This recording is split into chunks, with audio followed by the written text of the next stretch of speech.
Good morning, Bishop Peter. Good morning, Mark. This is another one of our Faith Questions with Bishop Peter segments, and today's exciting topic has to do with mission action planning. And the reason I thought we'd talk about that was that just last Sunday I was working with the Amberley parish, and it was just such an exciting process. The energy that was kind of generated, and real hope and optimism about what they wanted to do for the future. Now, the mission action planning, of course, is talked about in the DMAP. Why is that so important in your mind? Well, a wise person once said, if you aim at nothing, you're sure to hit it. Right. And I think mission action planning helps us to know where we're going, what we're aiming to do, and gives us something we can work on to hopefully achieve together. I think too, in the parish, we've normally got a bunch of people with a wide variety of ideas. Mm-hmm. If we tried to do every idea, we might do some of them, with less effectiveness than others. Right. And mission action planning, I think, can help us to say, okay, there's maybe 10 things we could do to spread the gospel in our district, but if we want to do 3 of them well, what are these 3? Absolutely. And so that the plan helps people, not just the vicar and the vestry, but all the people, to say, okay, we're on board with aiming for these. It might be one thing, 2, 3, but a parish that said, we're planning to do 10 things, strikes me as maybe planning too many things. 7 too many things. Yeah. I mean, it is true that, the human mind can remember 2 or 3 things, but generally speaking, if it's too many, we get overwhelmed. We do. So it's partly about, I guess, focusing the effort. It's focusing the effort, marshalling the resources, acknowledging that no one has unlimited time, not even a full-time paid vicar has unlimited time.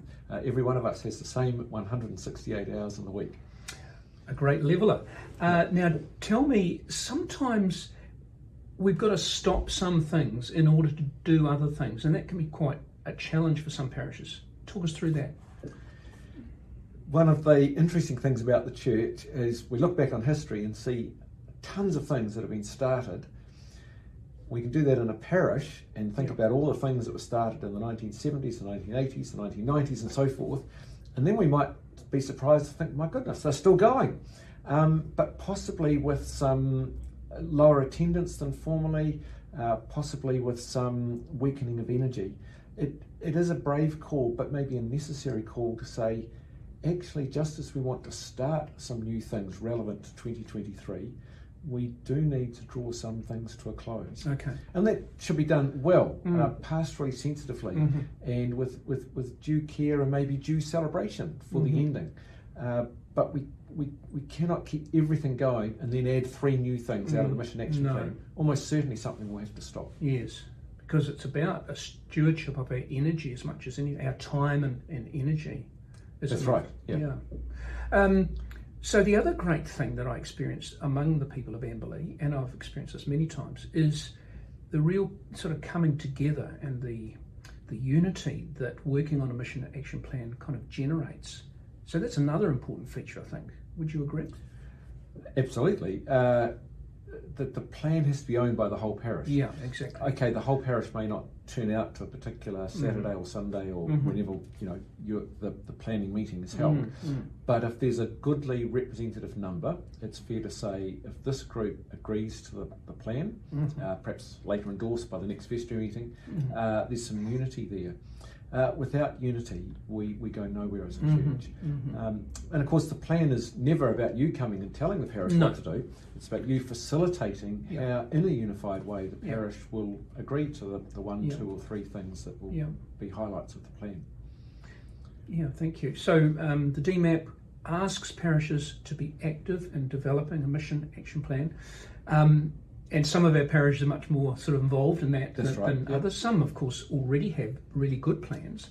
What would your message to vicars be who haven't quite got onto that yet? Perhaps overwhelmed, and that's the reason. What would your message be? Well, how about planning to have a mission action planning meeting? And by that I mean, look, sometimes there's a parish where you've got some snowballing things heading towards Easter. Then there's a major celebration of one of our churches in June, and it isn't the right time for the mission action planning afternoon or day, but why not plan it for August or October? And let's face it, as Kiwis, we all know nothing much can happen of this kind of nature once you get to mid-November through to probably mid-February. So can we get it done this year is a question, and if for really good reasons we can't, well, what about nailing down that you'll be invited, say, in late February next year?